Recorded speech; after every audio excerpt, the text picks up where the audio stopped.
এই জামানার কথাই নবীজি বলছেন সাল্লাল্লাহু আলাইহি ওয়াসাল্লাম, তোমাদের সামনে এমন একটা যুগ আসছে, নবীজি বলছেন জামানা সবরিন, কঠিন জামানা, যে জামানায় ঈমান নিয়ে চলাটা হবে হাতের মধ্যে আগুন নিয়ে চলার মতো। নবীজি বলছেন ওই সময়ে সাহাবী জিজ্ঞাসা করছেন, ইয়া রাসূলুল্লাহ, আমি ওই সময়ে কি করব, ওই সময় আমি কি করব, আমাকে কি পরামর্শ দিচ্ছেন? নবী সাল্লাল্লাহু আলাইহি ওয়াসাল্লাম বলছেন, হে আমর ইবনে আস, তুমি ওই সময়ে বাড়িতে অবস্থান করো, বাসায় থাকো, বিনা প্রয়োজনে বাড়ির বাইরে এসো না। ওই সময় তুমি নিজের পাপের জন্য আল্লাহর কাছে ক্রন্দন করতে থাকো, বিনা প্রয়োজনে বাড়ির থেকে বের হয়েও না। আর মানুষের সাথে এত বেশি মেলামেশা করো না, নিজে তোমার আমল, তোমার গুনাহ নিয়ে ব্যস্ত থাকো, তোমার পাপের জন্য আল্লাহর কাছে কান্নাকাটি করো, ইনশাল্লাহ তুমি নাজাত পেয়ে যাবে। এটা একটা অপশন, মানে ফিতনাময় পরিবেশে আপনি কিভাবে বাঁচবেন, এটা একটা অপশন। আরেকটা হাদিসে গিয়ে নবী সাল্লাল্লাহু আলাইহি ওয়াসাল্লাম বলছেন যে যখন এমন ফিতনাময় পরিবেশ আসবে, তখন যদি তোমরা এই আমর বিল মারুফ নাহি আনিল মুনকার, সৎ কাজের আদেশ, অসৎ কাজের নিষেধ, আমার সুন্নতের উপর অটল থাকতে পারো, তাহলে তোমরা 50 জন শহীদের নেকি পাবে। সাহাবায়ে কেরাম বলছেন, ইয়া রাসূলুল্লাহ, আমিনহুম আও মিন্না, তাদের মধ্যে 50 জন নাকি আমাদের মধ্যে 50 জন শহীদ? নবী করিম সাল্লাল্লাহু আলাইহি ওয়াসাল্লাম বলছেন, বাল মিনকুম, বরং তোমাদের মধ্যে 50 জন শহীদ। এটা অপশন নম্বর 2। এক কি বললাম, আপনি নিজেকে নিয়ে ব্যস্ত থাকেন, বাসায় থাকেন, বিনা প্রয়োজনে বাড়ির থেকে বের হবেন না, মানুষের সাথে কম মেলামেশা করেন এবং নিজের পাপের জন্য আল্লাহর কাছে কান্নাকাটি করেন, নিজের আমল নামা নিয়ে ব্যস্ত থাকেন, ইনশাআল্লাহ নাজাত পাবেন। 2 নম্বর, যদি আপনার কাছে আরো বেশি যোগ্যতা থাকে এবং আপনি আরো বেশি সাহসী হন এবং আপনি উম্মার, দেশের জনগণের কল্যাণ কামনা করেন, তাহলে অন্যদেরকেও এই ফিতনাময় পরিবেশে টিকে থাকার ফর্মুলা বলে দেন। এখানে সবর করেন, আমর বিল মারুফ নাহি আনিল মুনকারের কাজ করেন, আল্লাহ পাক আপনাকে ইনশাআল্লাহ 50 জন শহীদ সাহাবী নেকি দিবেন সব। আরো অপশন আছে। কি অপশন? ওই যে আসহাবুল কাহফ কি করেছিল, একটা ফিতনাময় পরিবেশ থেকে নিজেরা আস্তে করে সরে গিয়েছে। যখন আপনি পরিবেশকে পরিবর্তন করতে আর পারছেন না, দাওয়াত দিয়েও কোনো কাজ হচ্ছে না, মানুষ কথাও শুনছে না, জুলুম নির্যাতন বাড়তেই আছে, টিকে থাকা মুশকিল, তখন তাদের হিসেবের দায়িত্ব আল্লাহর উপর ছেড়ে দেন, আপনি ওখান থেকে ডিসকানেক্টেড হয়ে যান। তো হয়তো আপনার কাছে মনে হচ্ছে না এখন ওই যুগ আসে নাই, কিন্তু আমি আপনাকে বলে দেই যে কোরআন এবং সুন্নাহর চোখ দিয়ে যদি আপনি দেখতে শেখেন এবং বর্তমান বিশ্বের প্রেক্ষাপটটা অ্যানালাইসিস করার যোগ্যতা আপনি অর্জন করেন কোরআন সুন্নাহর চোখ দিয়ে, আপনি বুঝতে পারবেন সেই সময় অনেক আগেই চলে এসেছিল। এখন ফিতনা এবং ফাসাদময় এই পরিবেশে আমরা কি করতে পারি, ছোট স্কেলে, বড় স্কেলে না, ছোট স্কেলে। আমি আজকে বড় বিষয় নিয়ে কথা বলতে আসি নাই, কারণ আমি চিন্তা করলাম যে আসলে প্রথমে যদি ব্যক্তিকেন্দ্রিক বিষয়টা ঠিক না হয়, বড় বিষয় আলোচনা করে কোনো লাভ নাই। আগে ব্যক্তি যদি ঠিক না হয়, বড় বিষয় আলোচনা করে আসলে কোনো লাভ নাই, আপনারা বুঝবেনও না, মাথার উপর দিয়ে চলে যাবে। এখন গ্লোবাল অ্যাফেয়ার্স নিয়ে কথা বলে খুব একটা ফায়দা নাই আপনাদের। এখন ইকোনমিক পুরো এই সুদভিত্তিক সিস্টেম আপনি চেঞ্জ করতে পারবেন না, এবং পুরো যে তাগুতি ব্যবস্থা আপনি চেঞ্জ করতে পারবেন না। আপনি কি করতে পারবেন? আপনি নিজেকে পরিবর্তন করতে পারবেন, আপনার পরিবারকে পরিবর্তন করতে পারবেন। এতটুকু আপনার পক্ষে এখন পর্যন্ত সহজ, ঠিক না? ঠিক কথা।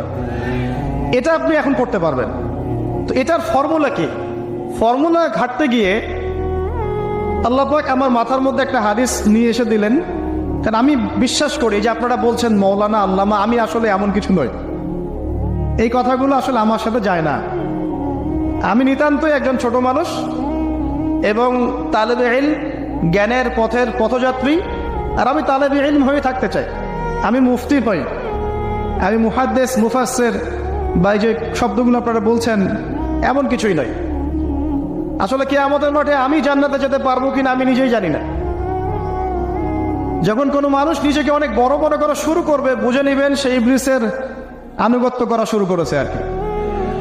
কারণ ইবলিস বলেছিল, আমি খলাকতানি মিন নার ওয়া খলাকতাহু মিন তিন, আমাকে সৃষ্টি করেছেন আগুন দিয়ে, আদমকে সৃষ্টি করেছেন মাটি দিয়ে, আমি কেন আদমকে সিজদা করতে যাব?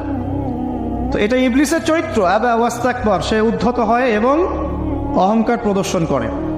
তো আমি মনে করি যে আমি কিছু বলি না, আল্লাহ রাব্বুল আলামিন আমাকে বলার তৌফিক দেন মাত্র, আলহামদুলিল্লাহ।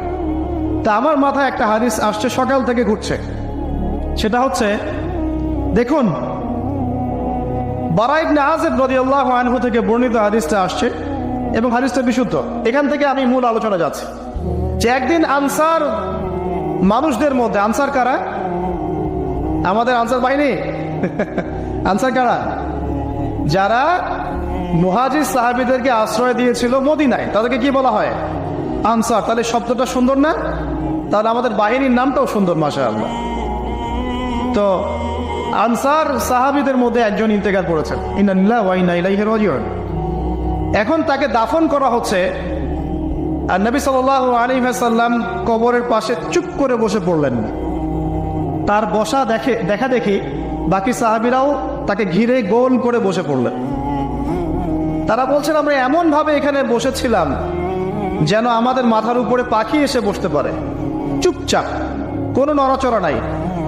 দেখেন, রাসূলের সাথে বসার সুন্নত দেখেন, কোরআন এবং হাদিসের মাহফিলে বসার কিন্তু সুন্নত আছে।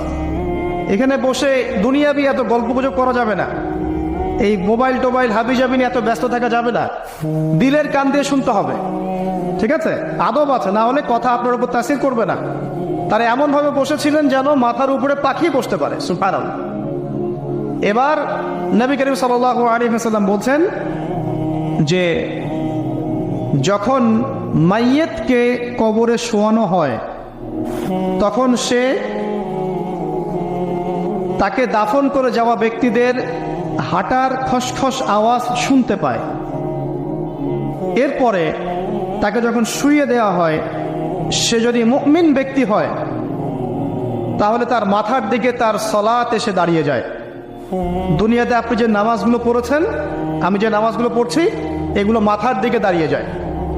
ডান দিকে চলে আসে তার সওম, সওম মানে কি? রোজা। বাম দিকে চলে আসে যাকাত, যাকাত মানে কি? যাকাতের সাথে তো আমরা পরিচিত নই।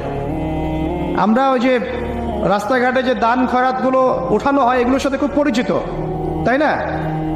কত টাকা, কত পয়সা, কি কি গান গড়ে আর টাকা কালেকশন করে না? অনেক সময় দেখা যায় রাস্তায় যাচ্ছি আমরা গাড়ি নিয়ে, পারলে গাড়ির সামনে এসে হুমড়ি খেয়ে পড়বে টাকা নেওয়ার জন্য। এইভাবে টাকা কালেকশন করতে কে শিখিয়েছে ইসলামে? আর আমরা অনেক সময় ছোট ছোট বাচ্চাদেরকে দিয়ে, মাদ্রাসার ছোট ছোট বাচ্চাদেরকে দিয়ে টাকা কালেকশন করাই। এটা ঠিক না। কেন ঠিক না জানেন? ছোটবেলা থেকেই ওর ব্যক্তিত্ব নষ্ট হচ্ছে। এই হাতটা উত্তম না এই হাতটা উত্তম? উপরের হাত উত্তম, নিচের হাত উত্তম? তো ছোটবেলা থেকে সে নিচের হাতে অভ্যস্ত হচ্ছে। দেখেন, এত টাকা পয়সা কালেকশন করে আমাকে আর একটা স্বতন্ত্র মসজিদ করতেই হবে জরুরি? খুবই জরুরি ছিল। মানুষের কাছে হাত চেয়ে, হাত পেতে, রাস্তাঘাটে এরকম করে গাড়ি থামিয়ে, তারপরে কি বলবো, সুর করে গান গেয়ে এত টাকা পয়সা কালেকশন করতেই হবে? মসজিদটা আমাকে টাইলস ফিটিং করতেই হবে? এসি মসজিদ করতেই হবে? আমরা এমনও মসজিদ রংপুরে দেখেছি 10 বছরেও টাকা কালেকশন শেষ হয় নাই। 10 বছর ধরে কালেকশন হচ্ছে। আমি ছোটবেলা থেকে দেখছি কালেকশন হচ্ছে। কি বুঝলেন? তো এগুলো আমাদের ব্যক্তিত্ব নষ্ট করে। মুসলিমরা উপরের হাতের মালিক। সারা বিশ্ব আমরা একসময় চালিয়েছি। এই পশ্চিমা সভ্যতা আমাদেরকে কি শিখায়? সারা বিশ্ব আমরা চালিয়েছি। এই আপনার উমাইয়া খেলাফতের সময়ও কর্ডোভায় আব্দুর রহমানের যে শাসন ছিল, কর্ডোভায়, স্পেন, পর্তুগাল, এই পুরো জায়গাগুলো পশ্চিমা বিশ্বের, এগুলো মুসলিমরা শাসন করেছে প্রায় 500-600 বছর। ইতিহাস তো আমরা জানিও না, পড়িও না, ভুলে গেছে। ইতিহাস পড়তে হয়। হিস্ট্রি ঘাটলে দেখবেন রাসূল সাল্লাল্লাহু আলাইহি ওয়াসাল্লামের 23 বছরের নববী যুগ, স্বর্ণযুগ, তারপর আবু বকর সিদ্দিকের খেলাফত, তারপর উমর ইবনুল খাত্তাবের খেলাফত, আবু বকর সিদ্দিকের 2 বছর বা 2.5 বছর, উমর রাদিয়াল্লাহু আনহুর প্রায় 10 বছর, তারপর উসমান রাদিয়াল্লাহু আনহুর 12 বছর, আলী রাদিয়াল্লাহু আনহুর প্রায় 2-2.5 বছর, তারপরে হাসান রাদিয়াল্লাহু আনহু 6 মাস। এরপরে উমাইয়া খেলাফত শুরু হলো মুয়াবিয়া রাদিয়াল্লাহু আনহুর হাতে, প্রায় 20 বছর। উমাইয়ারা শাসন করেছে প্রায় 90 থেকে 100 বছর। তারপর জাপ নদীর যুদ্ধে উমাইয়া আব্বাসী ওরা একে অপরের সাথে যুদ্ধ করেছে। করে উমাইয়ারা পরাজিত হয়ে আব্বাসীয়রা ক্ষমতায় গিয়েছে। ক্ষমতায় গিয়ে তারা প্রায় শাসন করেছে প্রায় 550 বছর। এদিকে উমাইয়াদের মধ্যে যারা পরাজিত হয়েছে ওরা চলে গিয়ে কর্ডোবা, আন্দালুসিয়া ওই দিকে খেলাফত কায়েম করেছে। তারপরে আবার এদিকে ফাতেমি খেলাফত ছিল, উসমানীয় খেলাফত ছিল, তারপরে মিশরের তুলুনি একটা রাজবংশ ছিল।